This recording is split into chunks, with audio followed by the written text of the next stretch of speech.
CM Revanth Reddy ఒక్కసారన్నా chief మినిస్టర్‌గా మాట్లాడాలి, చిల్లర మాటలు బంద్ చేయాలి అనుకుంటా బీఆర్ఎస్ వర్కింగ్ ప్రెసిడెంట్ కేటీఆర్ వ్యాఖ్యలు చేస్తా ఉన్నారు. గ్లోబల్ ఇన్నర్‌తో మాకు ఎటువంటి సంబంధాలు లేవని చెప్తా ఉన్న పరిస్థితి కనబడతా ఉంది. ఈ అంశం మీద మాట్లాడదాం. మనతోని ప్రభుత్వ విప్ ఎమ్మెల్సీ అద్దంకి దయాకర్ గారు అయితే ఉన్నారు. సార్ ఎట్లా చూస్తారు? గ్లోబల్ ఇన్నర్‌తోని ఆ సంస్థతోని సంబంధం లేదు, చిల్లర మాటలు బంద్ చేయాలి, మేము లీగల్ చర్యకైనా సిద్ధంగా ఉన్నాం అన్నట్టుగా ఇటు కేటీఆర్ మాట్లాడుతా ఉన్నారు. దాన్ని ఎలా చూస్తా ఉన్నారు? ఆ సంబంధము ఉన్నది లేది అనేది ఆల్రెడీ హైకోర్టు సుప్రీంకోర్టు వరకు ఆ అంశం పోయింది. లేదని చెప్తే ఎవడు నమ్మే పరిస్థితి లేడు. కానీ ఈరోజు జరిగిన సంఘటన పట్ల వాళ్ళు స్పందిస్తున్న తీరు కేంద్ర ప్రభుత్వం మీదనో బీజేపీ మీదనో వాళ్ళకి ఎలాంటి ఖండన లేదు. ఆ అంశం పట్ల వాళ్ళది ఒక బాధ్యత లేదు. ఇక్కడికి వచ్చేసి గ్లోబరీన ఇన్స్పిరేషన్తోనే కదా ఇప్పుడు వాళ్ళ నీట్ కూడా అదే సాఫ్ట్వేర్తో తయారు చేసింది, దానికి సంబంధించిన వాళ్ళే. పేర్లు మార్పు కావచ్చు, మొత్తం ఈయన గైడెన్సే, ఇక్కడున్న స్ఫూర్తే కాబట్టి మనోనికి ఎక్కడో తాకింది కాబట్టి అలాంటిది ట్విట్టర్లు పెట్టినాలే. ట్విట్టర్ నువ్వు అక్కడ బీజేపీ హయాంలో జరుగుతున్న ఏదైతే కాండ ఉన్నదో ఆ దుర్మార్గపు కాండను కనీసం ఖండించే ప్రయత్నం చేయి. సీఎం రేవంత్ రెడ్డి క్షమాపణలు చెప్పాలి, లేకుంటే లీగల్గా వెళ్తామని చెప్తా ఉన్నారు. లీగల్గా ఆయన పోయి చేసేది ఉంది, వాళ్ళదంతా లీగల్గా ఉన్న కాబట్టి ఆయన దాంట్లో ఏదైనా చేసుకోవచ్చు. దాంట్లో ఎవరేం వద్దనరు.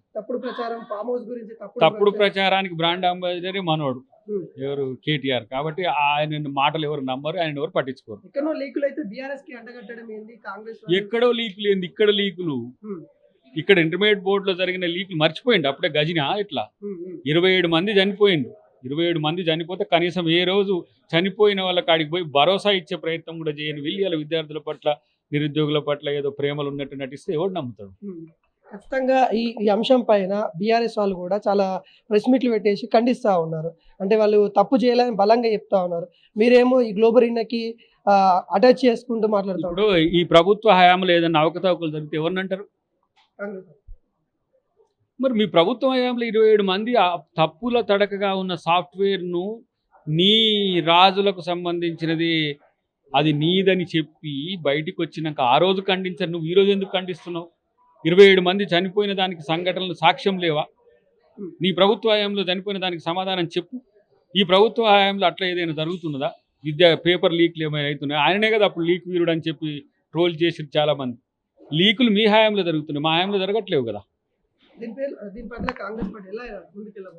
ఎలా ఏం లేదు. ఇప్పుడు జరిగితే ఇప్పుడు మేము కన్సోల్ చేస్తున్నది జంతర్ మంతర్ దగ్గర జరిగిన ఆ విధ్వంసకాండ, చిన్న పిల్లల మీద జరిగిన దాడి, అది భారతదేశ చరిత్రలో ఒక చీకటి రోజు. అది అమాయకులు వాళ్ళు ఆ యొక్క డిమాండ్ల కోసం అక్కడికి వచ్చి నిలబడితే వాళ్ళ మీద ఇష్టం వచ్చినట్టుగా దాడి చేసిన వాళ్ళ పట్ల స్పందించిన రాహుల్ గాంధీ గారికి వ్యతిరేకంగా కేటీఆర్ మాట్లాడుతున్నాడు. లేకపోతే ఆడ దాడి జరిగిన దానికి ఆ దాడి జరిగిందని సమర్థిస్తూ రామచంద్రరావు గారు ధర్నా చేస్తున్నాడు. మీది ఏ తరహా రాజనీతితో మీరు ఆత్మపరిశీలన చేసుకోండి. రేపు ధర్నా చౌక్లో పెద్ద ఎత్తున బీఆర్ఎస్ సంబంధించిన నేతలంతా కూడా ధర్నా చేయబోతా ఉన్నారు. కేటీఆర్ పుట్టినరోజు కూడా జరుపుకోకుండా అన్ని బైకాట్ చేసేసి నిరుద్యోగుల కోసమే మేము ఉన్నాము అనుకుంటా బీఆర్ఎస్ ముందుకు వస్తుంది. దీన్ని ఎట్లా చూడొచ్చు? ఆయన 10 రోజుల కిందమే బర్త్డే చేసుకున్నట్టు అక్కడ దుబాయ్లో. ఇప్పుడు చేసుకోకపోతే ఏంది? కానీ ఇప్పుడు రాజకీయం కోసం వచ్చి ధర్నా చౌక్లో ఉంటా అంటే ఫస్ట్ ఆ 27 మందిని చంపి ప్రభుత్వం, గత ప్రభుత్వం బీఆర్ఎస్ ప్రభుత్వం కాబట్టి దానికి సమాధానం చెప్తేనే నీకు నైతిక హక్కు ఉంటుంది, లేకపోతే దానికి క్షమాపణ కోరితేనే నీకు నైతిక హక్కు ఉంటుంది. విద్యార్థుల పట్ల నిరుద్యోగుల పట్ల పోరాడేదిగా అర్థం ఉండదు.